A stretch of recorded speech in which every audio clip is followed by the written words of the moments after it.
Hi friends, Shri Shirdi Sai ఆత్మజ్ఞాన తత్వం part 24 new year spiritual master Sai Ratna, Sai Bandhu Bhimneni Vamshikiran గారు షిరిడి సాయి ఏకాదశ సూత్రాలపై అనేక పరిశోధనలు చేసి అందులోని యోగ రహస్యాలను, బాబా చెప్పిన సత్య మార్గాన్ని, ఆత్మజ్ఞాన తత్వాన్ని సామాన్యులకు సైతం అర్థమయ్యే రీతిలో శ్రీ షిరిడి సాయి ఆత్మజ్ఞాన తత్వం అనే అద్భుతమైన గ్రంథరాజం ద్వారా మనకి అందించడం జరిగింది.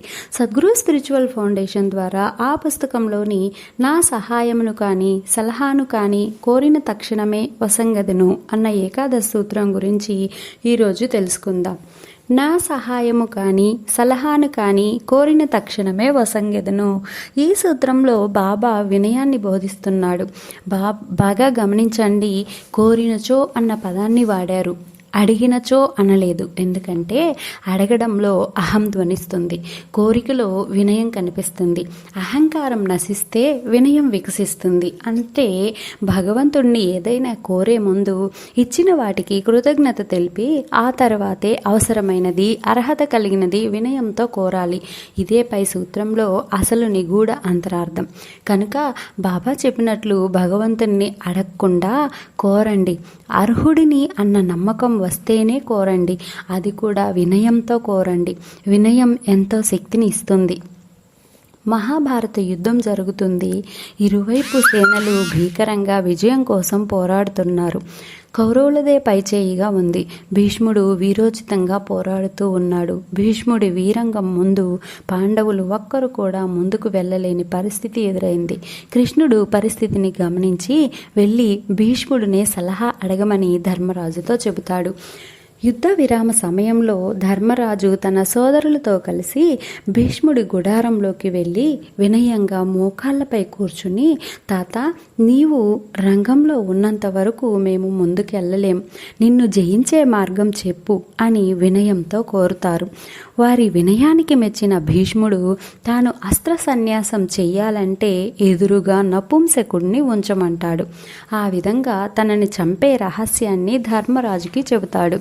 అదేవిధంగా పాండవులు తరువాతి రోజు అర్జునుడి పక్కనే శిఖండిని నుంచోబెట్టి భీష్ముడి అడ్డు తొలగించుకొని యుద్ధరంగంలో ముందడుగు వేసి విజయాన్ని కైవసం చేసుకుంటారు. భీష్ముడు తన మృత్యు రహస్యాన్ని ధర్మరాజుకి చెప్పింది కేవలం వారి వినయాన్ని చూసి మాత్రమే. కనుక దైవాన్ని కేవలం వినయంతో కోరాలి. మనలో అహం ప్రజ్వలిస్తుంటే వినయ సంపద కోల్పోతాం. ప్రాపంచికంలో ఒక రకమైన అహం వస్తే ఆధ్యాత్మికంలో మరొక రకమైన అహం వస్తుంది. రెండూ కూడా ఆత్మ ఎదుగుదలకి అడ్డంకులే. ఆధ్యాత్మిక అహం పెరిగితే వాళ్ళు మూర్ఖ భక్తులు అవుతారు. మూర్ఖ భక్తులు బాబా శరణు కోరి ఆయన వద్దకు వచ్చి తమ సమస్యలు తీర్చుకొని స్థిమితపడి బాబా పట్ల కృతజ్ఞతా భావంతో ఉండేవారు కొందరైతే, బాబాకి ఏదో చేసేయాలని, తాము బాబాని కాపాడుకోవాలని అనవసర హంగామా చేసేవారు కొందరు. వీరినే మూర్ఖ భక్తులు అంటారు. బాబాకి వీరితో ఎప్పుడూ తలనొప్పి తప్పేది కాదు. బాబా చూపించిన దివ్య మార్గాన్ని వదిలిపెట్టి బాబా మా హిందువుడని, మా ముస్లిం అని కొట్టుకునే మూర్ఖ శిఖామణులను చూసి బాబాకి కోపం వచ్చేది. ఎంత చెప్పినా మనుష్యులలో మతమౌఢ్యం పోగొట్టుకోకపోగా బాబా వేషధారణ మా హిందువులాగా ఉందని హిందువులు, కాదు మా ముస్లింలాగా ఉంది కనుక ముస్లమానని ముస్లింలు కొట్టుకునేవారు. ఇది 1916లో విజయదశమి నాడు చాలా తీవ్రం అయ్యింది. అందరూ కలిసి బాబానే అడుగుదామని మూర్ఖ భక్త శిఖామణులందరూ కలిసి బాబా వద్దకు చేరారు. అందులో ఒకడు ధైర్యం చేసి, బాబా, మీరు హిందువా ముస్లిమా అని అడిగాడు. అప్పటి వరకు వారిని భరించిన బాబా ఒక్క ఉదుటున లేచి తన తలగుడ్డ, కఫ్ని, లంగోటి తీసి వాటిని చింపి ముందున్న దునిలోకి విసిరారు. దానితో దుని ఇంకా పెద్ద మంట మండసాగింది. ఆ కాంతిలో బాబా ప్రకాశవంతంగా మెరుస్తూ ఉన్నారు. బాబా అక్కడే దిగంబరంగా నిలిచి ఎర్రగా మండుతున్న కళ్ళతో బిగ్గరగా అరిచాడు. ఇప్పుడు సరిగ్గా చూసి చెప్పండి, నేను హిందువునా మహమ్మదీయుడినా? అక్కడున్న ప్రతి ఒక్కరూ గడగడ వణికిపోయారు. బాబా దగ్గరకు వెళ్ళడానికి ఎవ్వరూ సాహసించలేకపోయారు. కొంతసేపటికి బాగోజీ నెమ్మదిగా బాబా దగ్గరికి వెళ్ళి లంగోటి కట్టి బాబాని శాంతింపచేశాడు. మతమౌఢ్యం.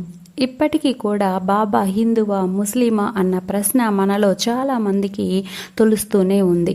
బాబాని శరీర దృష్టితో చూస్తే ఇటువంటి సందేహాలే కలుగుతాయి. బాబా శరీరం కాదు, దివ్యాత్మ స్వరూపుడు, సర్వాంతర్యామి అని తెలుసుకుంటే ఎటువంటి సందేహాలకు తావు ఉండదు. లేదంటే మనలో మూర్ఖత పెరిగి అది ఛాందసంగా స్థిరపడుతుంది. ఆ అజ్ఞానాన్ని పోగొట్టుకోవడానికి ఎన్నో జన్మలు పడుతుంది. అలాంటి అజ్ఞానులలో కాందహార్కు చెందిన మీరామాన్ అనే పఠాను ఒకడు. అతడు ఒకరోజు బాబాతో పాటు మసీదులో నిద్రపోయాడు. తెల్లవారుజామున 3 గంటలకు అకస్మాత్తుగా నిద్రలేచి బాబాని నిద్రలేపాడు.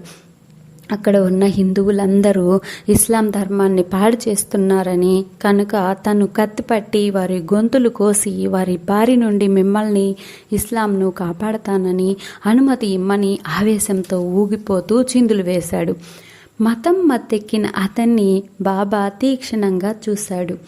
వాడిని కొడితే దారికి రాడని గ్రహించి తాను కేవలం ఒక పిచ్చి ఫకీరునని, తనని పూజించే హిందువులందరూ పిచ్చివారేనని, వారు తనని ఆరాధించడానికి కారణం వారి పిచ్చేనని నచ్చచెప్పి అతన్ని వెనక్కి నెట్టాడు. ఒకవేళ ఇంకా నీవు హిందువుల గొంతు కోయాలని నిర్ణయించుకుంటే ముందుగా నా గొంతు కొయ్యి అని బాబా అతని ముందు నిల్చున్నాడు. బాబా రూపాన్ని, ఆ కళ్ళలో తేజస్సుని చూసి మీర్జామాన్ అక్కడి నుండి జారుకున్నాడు.